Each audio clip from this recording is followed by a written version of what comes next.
Halo teman-teman semua, di sini saya ingin memberitahukan tutorial pengolahan data metode kuantitatif SAM-PLS. Di sini kita perlu dua software yaitu SPSS dan juga Smart PLS. Untuk SPSS sendiri itu digunakan untuk statistik deskriptif ya, tapi dibebaskan mau pilih SPSS atau pakai Jamovi atau pakai software pengolahan data kuantitatif yang lainnya seperti itu. Dan pengolahan data selanjutnya menggunakan Smart PLS. Baik, yang pertama kita harus menyebarkan kuesioner, dan saya harap teman-teman sudah tahu lah ya bagaimana caranya menyebarkan kuesioner, dan di sini datanya sudah terkumpul sekitar 170 jawaban. Nah, setelah itu untuk menganalisis statistik deskriptif responden, itu kita perlu copy seperti ini, di copy saja. Ini saya menggunakan cara paling simpelnya. Di copy saja, lalu kita masuk ke SPSS. Lalu kita pastekan di sini. Setelah sudah, kita klik name 2 kali. Kita masukin contoh usia, lalu jenis kelamin. Dan di sini untuk software SPSS sendiri tidak boleh menggunakan spasi, sehingga kita perlu garis bawah jenis kelamin, dan juga satu lagi adalah jenjang pendidikan.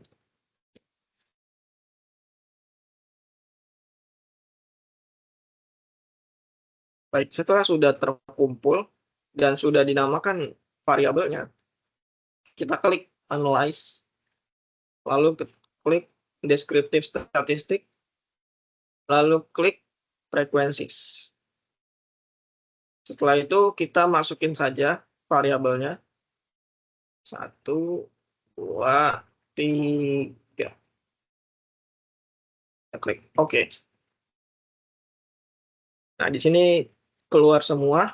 Di sini di tabelnya ada kolom frekuensi untuk menentukan ada berapa angka yang kita olah, lalu persen dan valid persen, persentasenya berapa, dan juga kumulatif persen, yaitu adalah persentase dari nilai yang paling atas ditambah dengan nilai yang di bawahnya, seperti itu.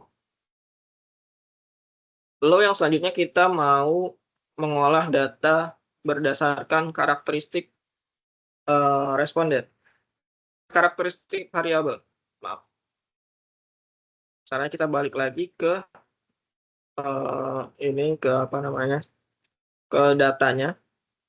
Lalu kita gini teman-teman, kita tambahkan. Nah, di sini kalau misalnya teman-teman mau membuat karakteristik variabel, dibebaskan menggunakan average atau sum, jumlah atau rata-rata. Tapi kalau di sini saya lebih suka menggunakan sum.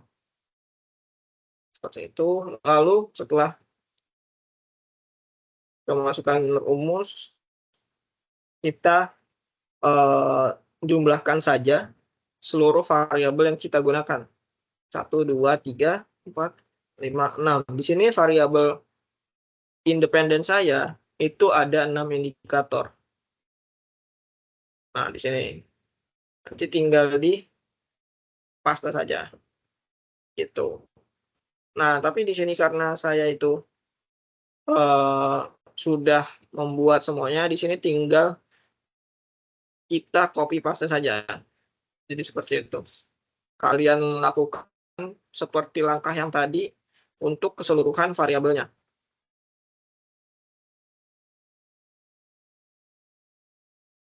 Ini saya pakai contoh 40 saja dulu.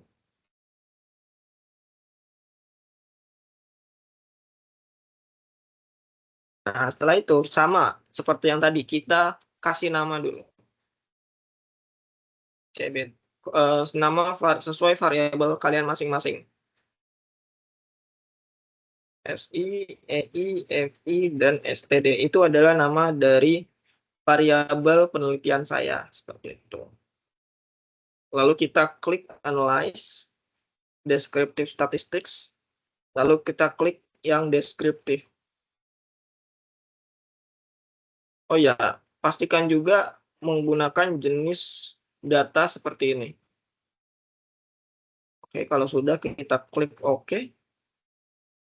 Nah, di sini N itu adalah sama seperti tadi, frekuensi. Berapa total yang kita olah data, berapa respondennya, seperti itu. Minimum adalah angka paling kecilnya, maksimum adalah angka paling besarnya, median adalah angka rata-rata, dan standard deviation adalah jarak antara rata-ratanya, seperti itu.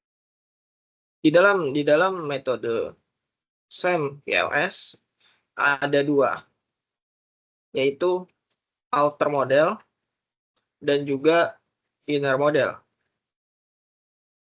Outer model dibagi 3, yaitu uji CMV, Common Method Variant,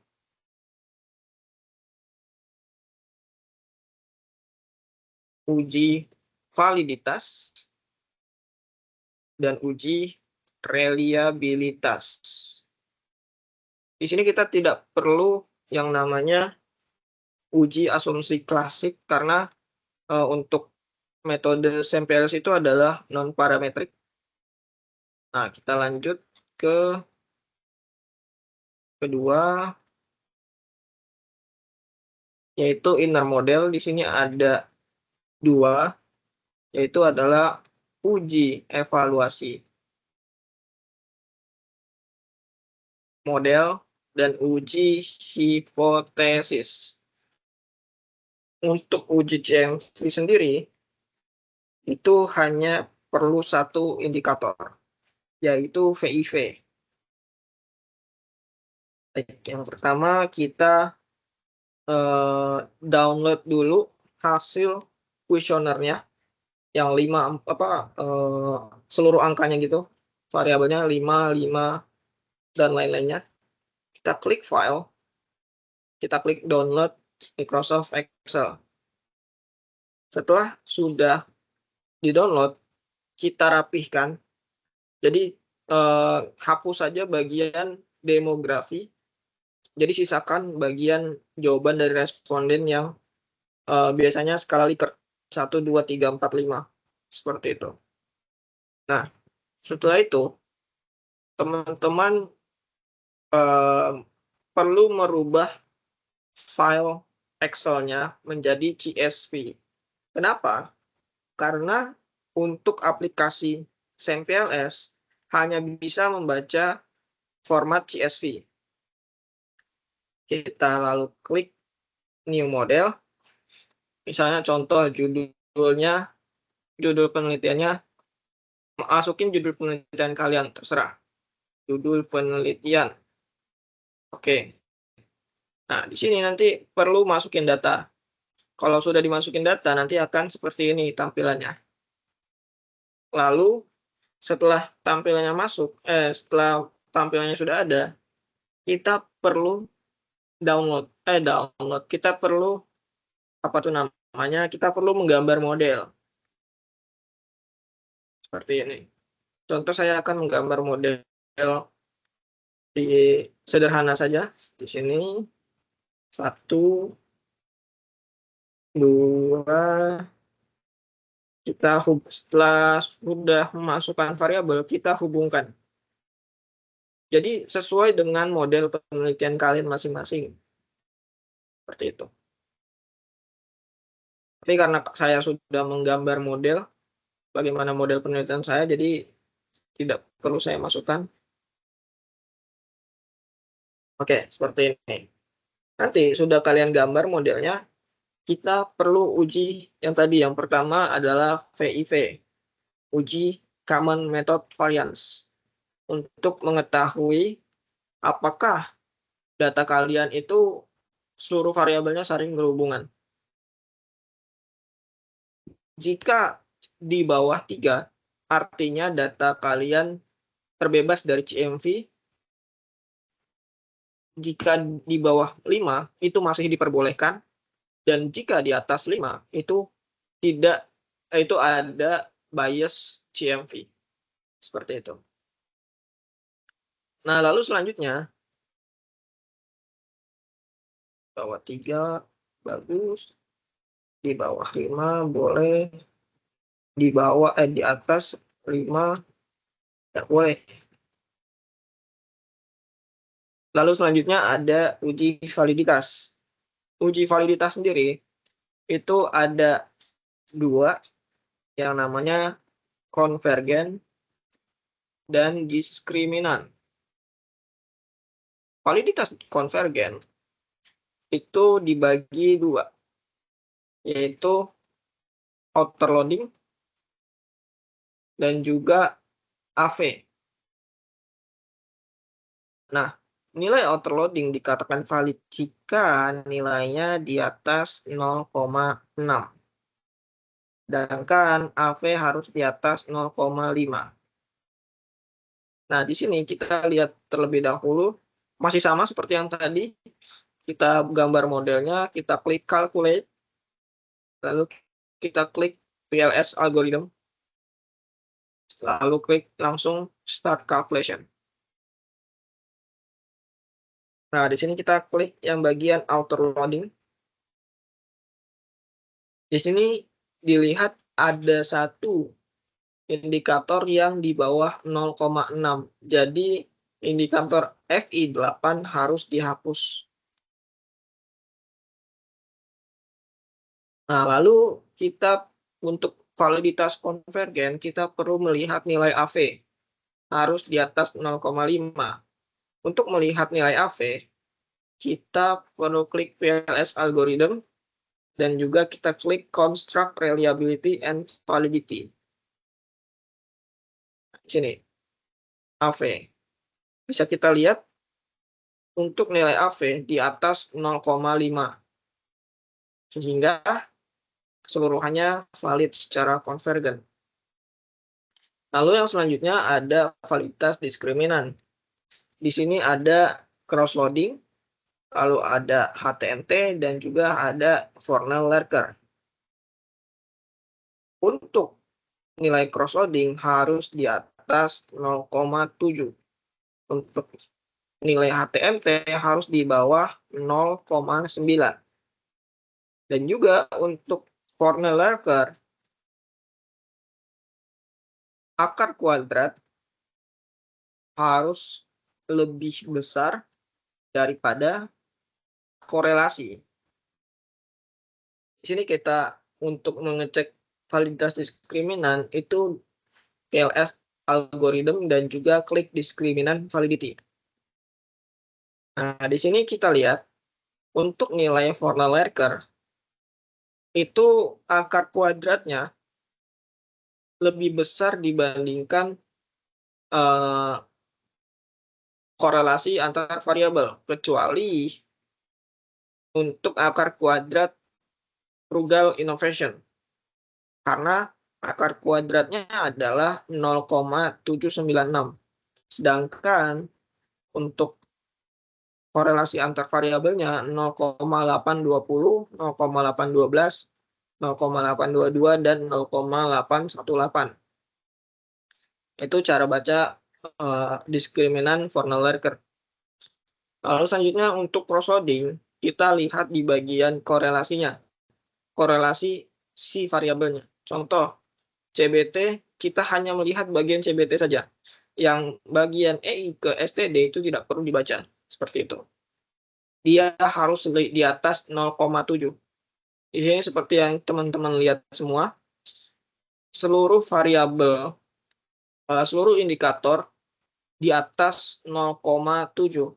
Kecuali kembali si FI8. Karena memang tidak valid secara konvergen dan diskriminan. Seperti itu. Lalu selanjutnya adalah nilai HTMT. Dikatakan valid jika di bawah 0,9. Di sini dikarenakan keseluruhan variabel di bawah 0,9 nilai HTMT-nya, maka data tersebut valid secara diskriminan karena tidak memiliki korelasi yang besar. Nah, lalu selanjutnya ada uji reliabilitas. Uji reliabilitas dinilai dari angka composite reliability dan juga Cronbach alpha yang harus di atas 0,6.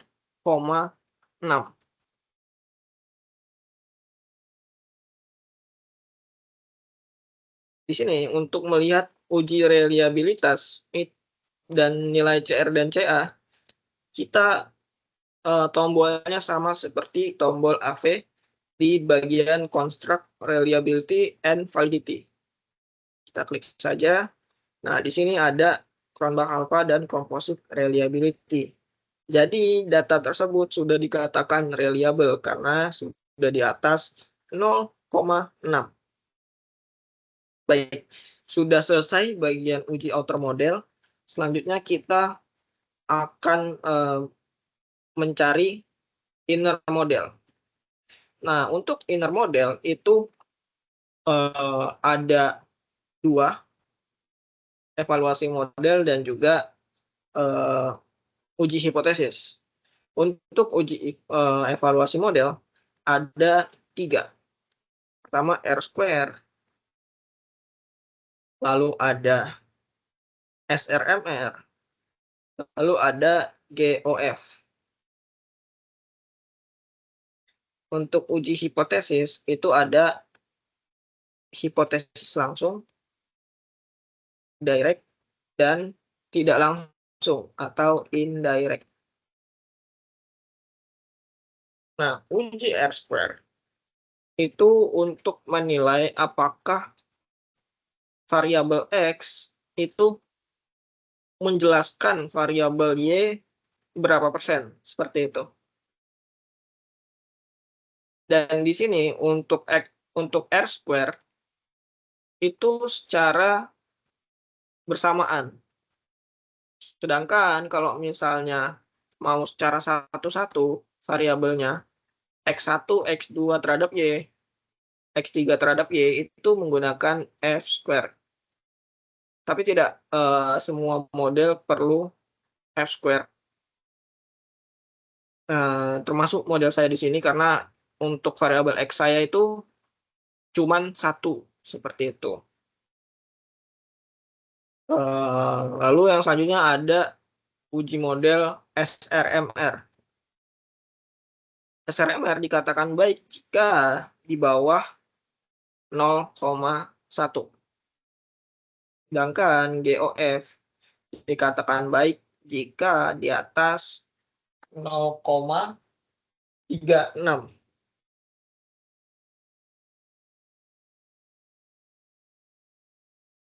Nah, untuk melihat untuk hipotesis direct itu kita lihat dari p-values harus di bawah 0,05 dan juga kita lihat bagian original sampel.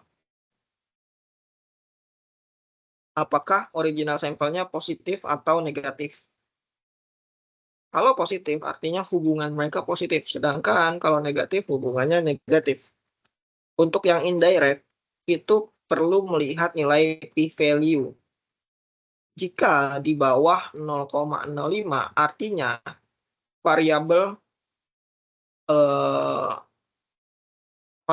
mediasi mampu memediasi hubungan antara X dan Y. Jadi untuk direct itu melihat apakah ada hubungan, sedangkan kalau indirect itu untuk menilai apakah variabel mediasinya mampu atau tidak. Seperti itu. Dan perlu digarisbawahi, untuk uji direct itu tergantung hipotesisnya itu positif atau negatif. Jika hipotesis kalian berbunyi variabel X X berpengaruh positif terhadap Y. Nah, jika hipotesis kalian itu ada hubungannya, ada arahnya, positif atau negatifnya,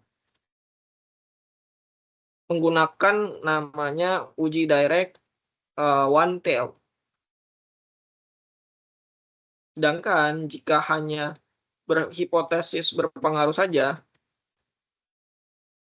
terhadap Y, itu menggunakan two tail. Oke. Sedangkan kalau misalnya yang indirect, itu hanya two tail saja. Tidak perlu one tail. Kenapa? Karena untuk hipotesis mediasi itu tidak ada arah positif dan negatifnya. Hanya untuk menilai mampu atau tidak. Seperti itu. Dan di sini perlu teman-teman ketahui untuk uji inner model keseluruhannya itu menggunakan fitur calculate dan bootstrapping. Calculate, bootstrapping. Jadi kalau misalnya outer model menggunakan PLS algorithm, inner model menggunakan fitur bootstrapping. Seperti itu. Lalu klik subsample-nya 1000, amount of result-nya complete bootstrapping, confidence interval metodenya bias corrected, dan test type-nya tergantung yang tadi saya jelasin. Ada arah nggak? Karena saya ada arahnya, jadi saya menggunakan one tail untuk uji hipotesis langsung. Nanti untuk uji hipotesis tidak langsung atau mediasinya, kita menggunakan two tail.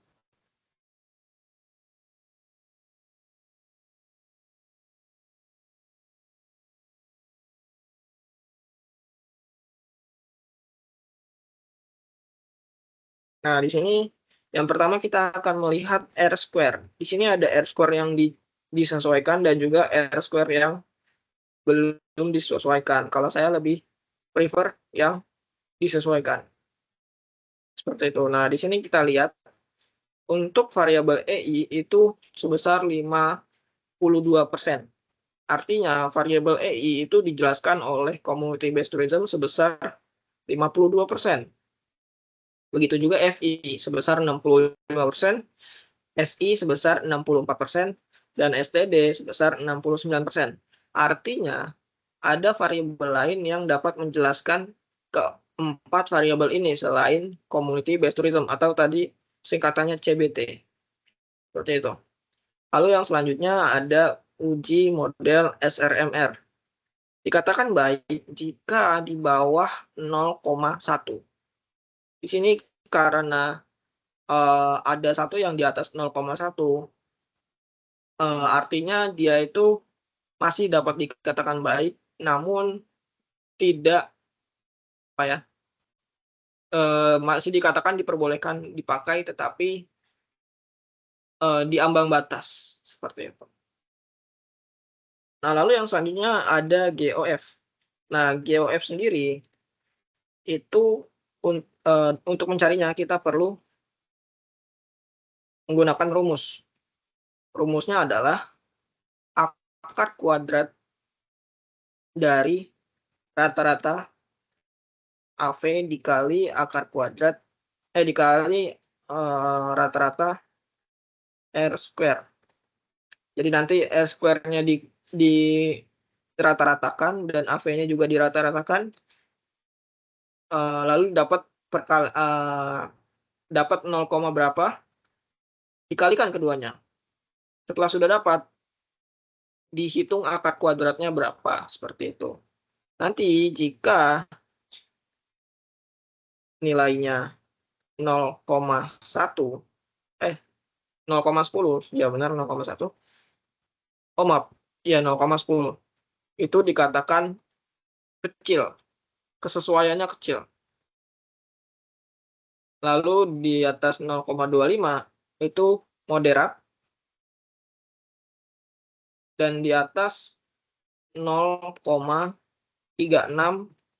artinya kuat, seperti itu. Jadi untuk R square itu untuk menilai variabel X, keseluruhan variabel X, berapa persen mempengaruhi Y, sedangkan SRMR untuk mengetahui apakah data sudah sesuai dengan model, dan selanjutnya GOF untuk mengetahui jika sudah sesuai, seberapa sesuai sih data terhadap modelnya, seperti itu. Nah, untuk selanjutnya itu pengujian hipotesis direct. Di sini kita klik di bagian path value. Seperti yang tadi saya sudah jelaskan, untuk uji direct, uji hipotesis langsung, itu perlu original sample dan juga p-value. Untuk mengetahui apakah variabel tersebut saling berhubungan, contoh community based tourism terhadap EI dikatakan berhubungan jika di bawah 0,05. Nah, di sini kita lihat ada satu variabel, ada satu hipotesis yang di atas 0,05. Artinya, hipotesis EI terhadap STD tidak memiliki hubungan. Nah, di sini untuk membaca p-value. Selanjutnya untuk membaca original sample. Nah, di sini hubungannya adalah positif semuanya. Karena original sampelnya positif. Nanti kalau misalnya dia hubungannya negatif, ada di depannya itu minus. Seperti itu. Nah, selanjutnya untuk pengujian variabel mediasi. Kita close saja. Sama seperti yang tadi, kita perlu klik calculate, lalu klik bootstrapping. Lalu, untuk mediasi kita perlu to tail karena tidak ada arahnya untuk variabel untuk hipotesis mediasi.